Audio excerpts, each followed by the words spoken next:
Hey friends, in today's video I want to talk about my day 1 Crota loadouts. First thing to note is that on This Week at Bungie they have disabled a couple things: Tessellation, Weavelock, Banner of War, Foe Tracer, Elemental Munitions, and most importantly, Overload Hand Cannon. I believe that's because of an interaction with Malfeasance, and then Lucky Pants also stacks extra damage on it, but there is a workaround in the form of secant filaments. So I do have that in my inventory if it comes up, and if the situation gets dire enough for us to attempt it. It could be bad, but it also could be exactly what we expect, in it to be a reprise Crota raid. So on Twitter they also said, Overload Hand Cannon, Artifact mod in Crota Zandolni, Frenzied Stack disabled, all ammo reserve mods disabled, and all font armor charge mods.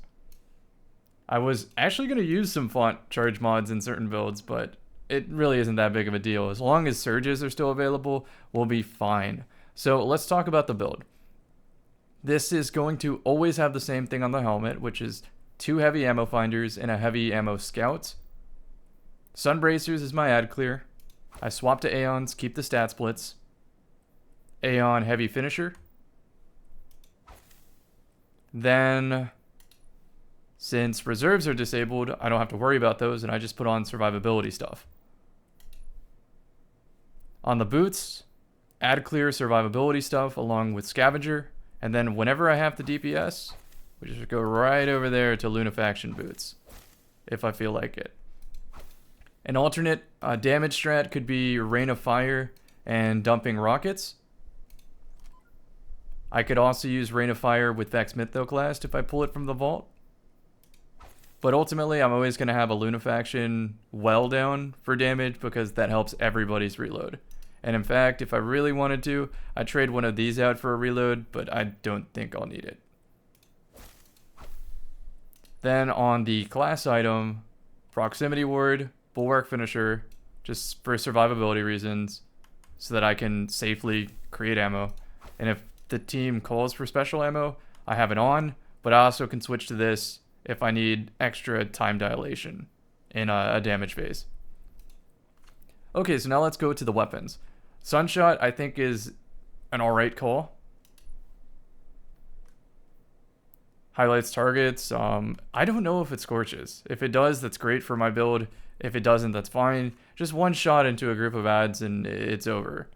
But the most important thing I have in my inventory are shoot to loot weapons. So shoot to loot bow, shoot to loot scout rifle, another shoot to loot scout, shoot to loot auto rifle. Depending on what I need, I either have a blinding launcher or an ad clear launcher. I have Riptide to help deal with champions. If overload champions become a problem, I do have the secant filaments in the back pocket, and I also have 2 machine guns. This one might fare very nicely with Sunbracer. And then this one is a no-brainer. This one will restore my melee with Sunbracers.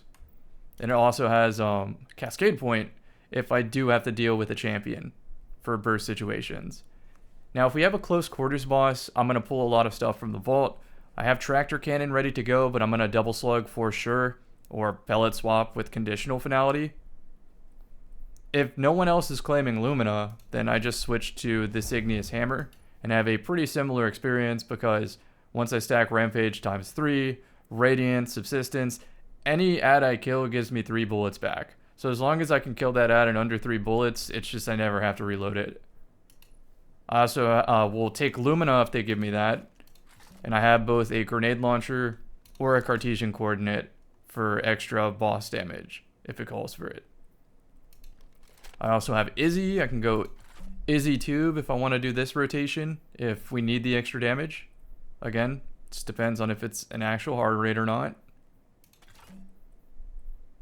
I have Merciless if nobody claims an exotic, or if everybody claims exotics and I just want extra damage. Can swap to this at the end too. And the last thing I need to ask my team is, what is our backup strat?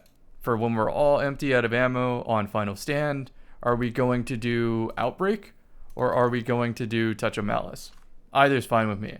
Or I could also say, are we all going to do Malfeasance? Because if the Lucky Pants Hunters want to do Malfeasance, I can plan ahead to bring secants into it. But ultimately, the strategy for me, Sunbracer, safe ad clear, Aeon to make ammo from champions, shoot to loot during the damage phase. Make sure we have Gallahorn on. If we're not doing Gallahorn, I have the requisite grenade launchers. I have both Regnant and Wendigo.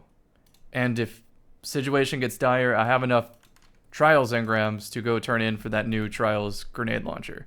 I don't think it will. I really don't think it's going to be that bad. I'm not gunning for a world's first spot, by the way. I'm just trying to get an easy clear with a versatile loadout so I can play any role we need to just get reps in as quick as possible with good enough survivability so we can figure out the mechanics. I imagine it's going to be a mechanical heavy raid, a puzzle solving raid, and not a damage raid. But I could be wrong. And in those puzzle solving situations, I genuinely think the blinding grenade launcher is like the most pivotal piece of the puzzle. Just so that, focus on the mechanics, I'm killing the entire room. You don't even have to focus on ad clear. It's easy. We got this. I do have a Hunter and a Titan, but I'm likely not bringing them in. There's no point. I think this covers every job that is needed in a raid. And we can even bug abuse if we really want to. Past that, I think that covers everything on the... I'll just show you the fragments. Forgot about that. Ashes, Searing, Torches, Mercy. I always put Torches right here because if I need the extra survivability or if I don't want the Radiant melee to interrupt a different champion mod, I just go tap. Now I have Cure. And sometimes if I want to use a bow, I will switch Icarus Dash off for Heat Rises or I'll switch Touch of Flame off for Heat Rises. It just depends on the encounter.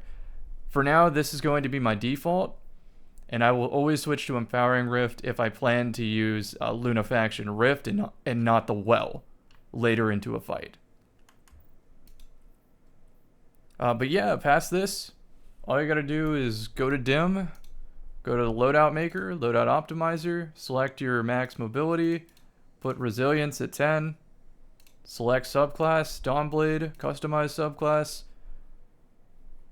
put the stuff you usually use on, Mercy, Ashes, Searing, it's around here somewhere, and then, I think that's it, Torches. You can do the Cure one too. Hit Apply. Then you can select mods and do the same thing on the helmet. Heavy Ammo Finder. Then we go to Heavy Ammo Finder again, then Heavy Ammo Scout. On the glove, if you're on Sunbracers, you're not using Fastball, but I love Fastball. Then I go for Heavy Handed and Firepower. You do Reloaders if you don't have a Lunafaction lock. Then you can do Harmonic Resistance if you want to be cheap. I just go Arc so I could plan for anything and change it according. Then Concussive and Sniper. I don't usually find that melee gives me much trouble, but maybe in the pit I might have to. Then on the boots, if you're damaging and you're not swapping stuff, you do Triple Surge, like non-negotiable. But if you're on Sunbracers, I think Recoup with 1 Invigoration, and then the final one's up to you. You can even stacks on stacks if you really want to. Holster mods also go pretty hard in certain builds. I do have a Parasite in my inventory, so if I have to do Parasite plus Solar Holster, I'm prepared to do that too. And then finally, under class item, do not forget the Time Dilation. Powerful Attraction is also pretty good. But for argument's sake, I'll do 2 Time Dilation and a Proximity Ward, and then we'll see what it spits out real quick. We're going to go with Sunbracer. Then it's going to spit out a lot of combinations, so I'm going to drag that armor over to Pin. I'm going to look at the stat splits of this. Then I'm going to go, I should have, tabbed out, pretend everything is there, right? Pretend it's all still there. Should have tabbed over here, and then I need to check my gauntlets to see if they're close enough to the stat split to replace it by using a single mod. And if you do it that way, you don't even have to mess with the loadout system. I did save all my stuff in case I do, but realistically, I don't think it's complicated enough to warrant having 10 individual loadouts. Just have 1 or 2 very, very generic swaps. You don't have to have perfect stat splits. You just have to have 10 resilience. And it's going to be that. Just whatever your team needs. Oh, we now have a Gjally? Cool. 1 second.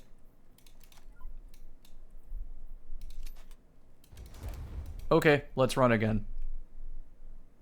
Oh, okay, you're not going to play Tether? You want me to Tractor Cannon? Cool, I got you.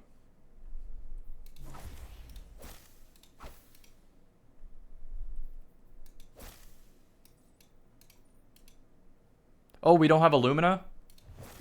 Easy.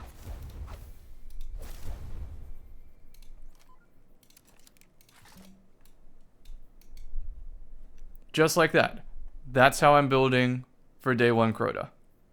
I hope it made sense as to like the decision making I came through with these builds. I've been playing a lot more PvE lately, so I picked up on some advanced strats, but more importantly, I picked up on the consistent easy strats. And to me as a PvP player, those are the most valuable because I just want to get in and get out of PvE.